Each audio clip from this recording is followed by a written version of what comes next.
Il dulu baru baca doa ya. Oke, Il terbaru Umi ada ternyata. Mau mengikutinya? Mau mengikutinya?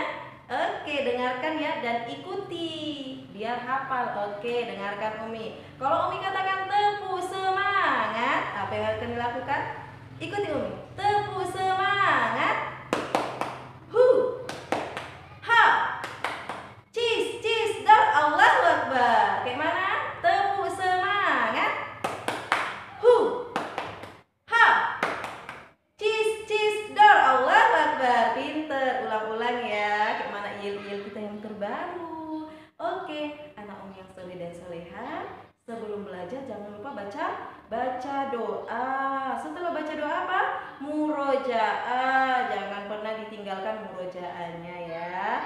Oke, sebelum kita masuk materi pelajaran hari ini, marilah kita mengucapkan basmalah. Bismillahirrahmanirrahim.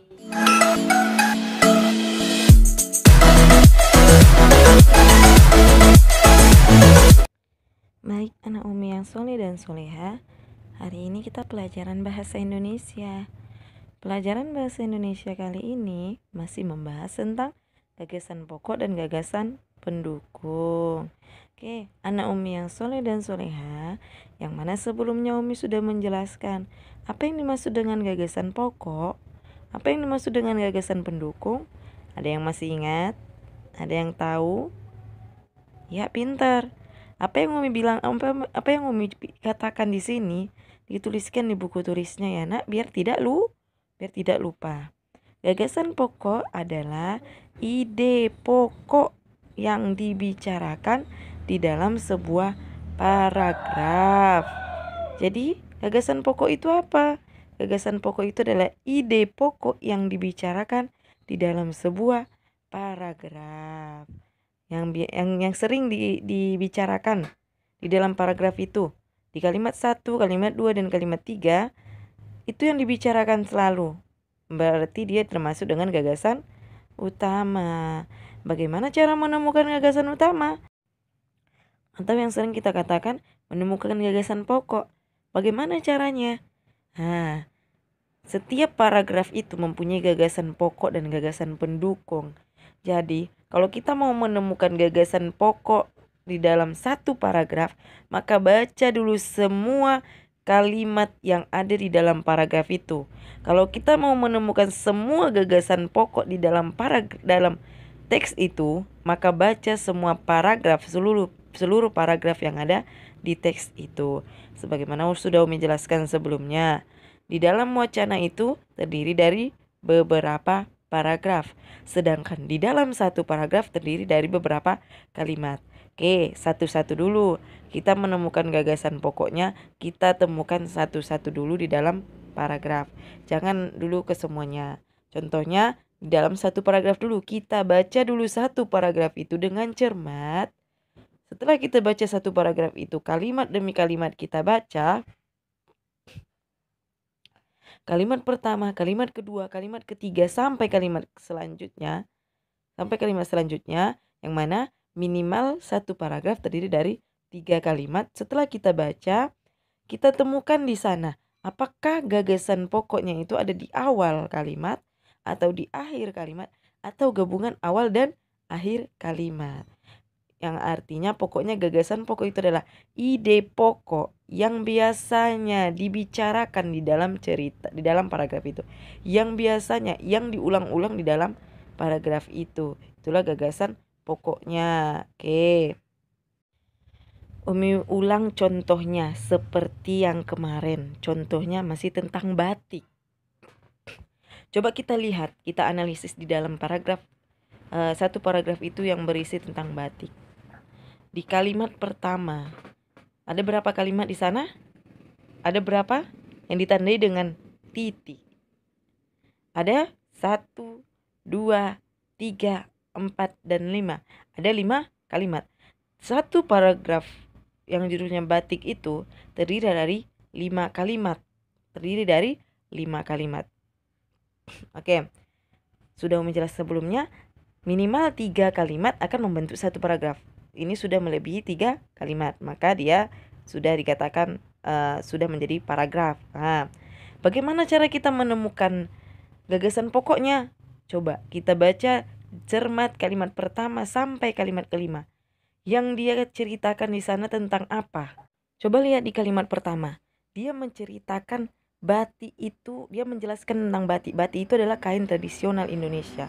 Di kalimat kedua dia mengatakan apa? Di kalimat kedua dia masih mengatakan batik, tetapi dia mengatakan bagaimana cara membuat batik. Nah, yang ketiga, kalimat ketiga, dia mengatakan apa? Masih tetap batik, tetapi asal dari batik itu. Yang keempat, kalimat keempat dia mengatakan apa? Ternyata masih tentang batik, tetapi daerah yang yang yang yang mempunyai batik, yang menghasilkan batik.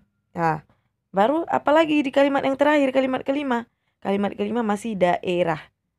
Masih membicarakan daerah di luar Pulau Jawa yang menggunakan batik. Nah, itu. Jadi, di kalimat pertama sampai kalimat kelima, kita bisa menemukan gagasan pokoknya ada di mana. Di kalimat kedua itu dia menceritakan tentang caranya. Di kalimat ketiga dia menceritakan tentang asalnya. Kalimat keempat dia menceritakan tentang daerah yang mengkonsumsi batik. Dan paragraf dan kalimat yang kelima adalah dia mengatakan daerah yang menggunakan batik juga. Jadi di mana terletak gagasan pokoknya? Oke, sudah kita temukan kan? Gagasan pokoknya ada di kalimat pertama. Di sanalah ide pokok yang dibicarakan. Gagasan pokok itu adalah kalimat pertama. Kalimat kedua, kalimat ketiga, dan kalimat keempat dan kalimat kelima adalah yang menjelaskan dari kalimat pertama. Mereka menjelaskan kalimat pertama. Maka gagasan pokoknya ada terletak di kalimat pertama. Oke, terus gagasan pendukungnya terletak di mana? Oke, yang lalu sudah Umi katakan, kalau sudah kita menemukan gagasan pokoknya, maka kita akan menemukan gagasan pendukungnya. Apa yang dimaksud dengan gagasan pendukung? Ya, pinter. Gagasan pendukung itu adalah kalimat penjelas, uraian atau yang menjelaskan kalimat gagasan pokok. Uraian atau penjelasan gagasan pokok. Jadi, gagasan pendukungnya ada terletak di kalimat kedua, kalimat ketiga, kalimat keempat, dan kalimat kelima. Itu adalah gagasan pendukungnya. Oke, dia menjelaskan kalimat utama. Dia menjelaskan tentang kain batik. Sedangkan kalimat pertama dia mengatakan kain batik itu merupakan kain tradisional Indonesia. Sedangkan kalimat kedua, ketiga, keempat, dan kelima menjelaskan tentang kalimat pertama. Jadi dapat kita temukan gagasan pokoknya ada di kalimat pertama. Gagasan mendukung ada di kalimat kedua, ketiga, keempat, dan kelima. Oke, pintar anak Umi yang soleh dan soleha. Umi akan memberikan LK kepada anak-anak Umi untuk menemukan gagasan pokok dan gagasan pendukung. Di dalam buku paket kita juga ada di sana pelajaran bahasa Indonesia menemukan gagasan pokok dan gagasan pendukung. Latih-latih dengan melatih membuka buku paketnya, mengerjakan latihan-latihan. Bukan hanya LK saja dikerjakan. LK adalah kewajiban yang Umi suruh. Boleh kita mengerjakan buku paketnya di buku tulis Umi? Boleh, kerjakan nak. Untuk melatih-latih kita supaya kita sudah terbiasa menemukan gagasan pokok dan gagasan pendukung. Jadi kesimpulan pelajaran kita hari ini, pelajaran bahasa Indonesia adalah gagasan pokok adalah kalimat utama dalam sebuah paragraf. Sedangkan gagasan pendukung adalah kalimat penjelas atau kalimat yang menjelaskan kalimat utama. Oke, dan bagaimana cara menemukan gagasan pokok? Menemukan gagasan pokok adalah gagasan pokok dapat ditemukan di awal kalimat, di akhir kalimat, atau gabungan awal dan akhir kalimat. Oke, anak Umi yang soleh dan soleha. Di sini saja materi kita hari ini. Anak Umi yang soleh dan soleha, sering-sering belajar di rumah, baca bukunya. Jangan lupa Al-Qur'annya juga dibaca, dan jangan pernah tinggalkan sholat ya. Oke anak Umi, marilah kita tutup pelajaran hari ini dengan mengucapkan hamdalah alhamdulillahirabbil alamin dan membaca doa kafaratul majelis. Baca doa kafaratul majelisnya ya. Oke, kami mau penutupannya dengan il-il yang terbaru tadi. Oke, kita coba lagi. Ayo, kayak mana il-il tadi itu? Semangat. Hu. Ha. Cis cis dor. Allahu Akbar. Oke, assalamualaikum anak Umi.